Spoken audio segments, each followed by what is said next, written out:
Nagpulong si BARM Chief Minister Abdul Rauf Macacua at si National Anti-Poverty Commission o NAPC Undersecretary Isnaen Katong hinggil sa pinaigting na ugnayan at pagtutulungan sa pagitan ng BARM at national government upang labanan ang kahirapan sa rehiyon.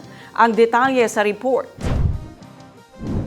Nagharap si BARM Chief Minister Abdul Rauf Macacua at si National Anti-Poverty Commission o NAPC Undersecretary Isnaen Katong. Tinalakay ng dalawang opisyal ang pinaiigting na ugnayan at pagtutulungan sa pagitan ng BARM at national government upang labanan ang kahirapan sa rehiyon. Sa ilalim ng prinsipyo ng moral governance, muling iginiit ng pamunuan ng BARM ang kanilang paninindigan sa whole-of-government approach upang maiangat ang antas ng pamumuhay ng bawat bangsamoro mula bayan hanggang barangay. Jen Garcia, iMinds, Philippines.